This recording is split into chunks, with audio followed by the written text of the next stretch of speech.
Today's U.S. armed forces face a number of challenges: how to support Ukrainian forces in the war against Russia, how to fend off sophisticated cyber attacks and counter China's growing military might. As Ali Rogan reports, just as important as these global challenges are the issues the military faces at home. The all-volunteer military has reached crisis levels of low recruitment, while at the same time, the American public's perception of the armed forces is increasingly divided. A recent Gallup poll found confidence in the U.S. military is at its lowest level in over 2 decades. Only 60% of people told Gallup they had confidence in the U.S. military. At the same time, some military branches are falling short of their yearly recruiting goals by the thousands. The Army is set to fall 15,000 recruits short this year. Matthew Gault is a writer for Vice and has covered the military and its relationship with the public for the last decade. Matthew, thank you so much for joining me. First, why are we seeing this record low confidence in the military? I think there's a lot of different reasons. I think probably the biggest one right now, this immediate drop, is the end of the war in Afghanistan, the American withdrawal from it, and how quickly the Taliban was able to retake it. There was a lot of really bad optics. There's a lot of terrible footage, a lot of horrifying stories that happened in the immediate wake of that. And when America loses a war, confidence in the military goes down. There's also a lot of culture war issues that are brewing around the military. And only 1% of the American population serves in the all-volunteer force, and that creates a disconnect, especially over the last 20 years. And so that's a good segue to my next question, which is what about these low recruitment levels? What is leading to them? A lot of different things. One is that the recruitment standards are pretty high. Pentagon estimates that only around 23% of youths aged 17 to 24 can meet the standards for the military. The reasons why are kind of all over the place. There's fitness standards that people can't meet. There's weird things like visible tattoos on the head or the neck or the hands can often kick people out. Past criminal records, no matter how minor, and also a big one now is drug use. I'm not talking about just marijuana, which is legal in many states, but will prevent you from joining if you pop on a test. But also things that people take for their mental health. Big one being ADHD medication. If you've been on a stimulant in the past 24 months, you have to get a waiver, or they don't want you to join. And is it the case that more and more people are using these medications who might have otherwise been good recruits for the military? Is that what's happening here?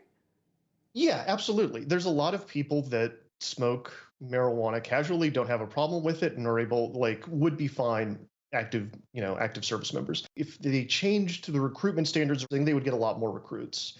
You've already seen slackening in some places. Waivers are being easier to get. The Air Force recently lifted the ban on visible tattoos, so people can have tattoos on their hands or their necks and be able to join just fine. So things are changing, but it's slow. And in terms of confidence in the institution, how much does your reporting show military leaders are paying attention to this and are looking at ways to address it? Is it something that they are actively thinking about on a routine basis? So military leadership is incredibly aware of this. I would say that readiness around recruitment and the lack of confidence in the American military feed back into each other and has become a big culture war issue in the country. They are constantly talking on Capitol Hill about what they need to do, what they need to change, what they need to address to get people more involved in the military, to get the recruits that they need, and to prove to the American public its military is ready and is ready for the fight, is ready for the new great power competition that is taking over the planet. And as you mentioned, the military is trying different strategies to reach out to new cohorts of people. They're reaching out to the LGBTQ plus community. They're reaching out to women. They're trying to access people who are gamers.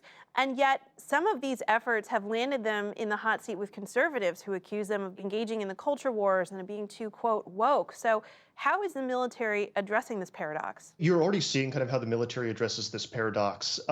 They are betting on the American public and not on legislators.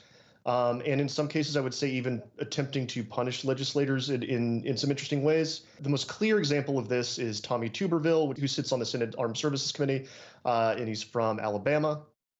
They have Space Force was supposed to build a base there.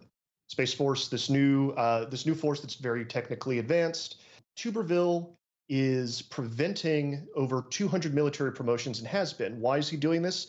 He's doing this because he says that he is worried that the DoD has made a verbal and written commitment to its service members to allow them access to abortion care. And because of that, he is stalling these promotions. Well, Space Force recently said, you know what? We're not going to build that base in Alabama.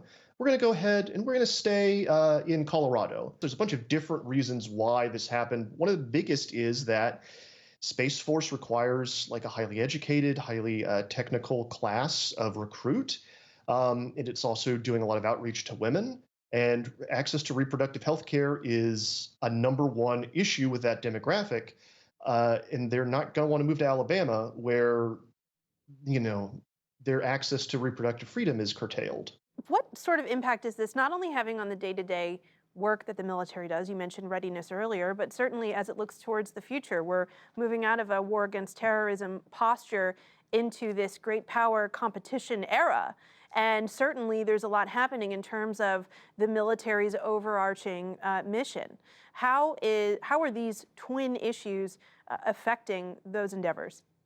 There's simply not enough people joining the military right now. There's not enough young Americans, especially young Americans that can work a computer, that know the cyber field back to front, joining the military and preparing that military for the threats that are coming from Russia and China. These are two countries that have pretty advanced, they've kind of figured out the cyberspace. And I would say that America is still playing catch up. And part of the reason why is that it has these shortfalls and it can't recruit the kind of people it needs to get in there and, change the game around cyber. Matthew Gault with Vice News, thank you so much for joining us. Thank you so much for having me.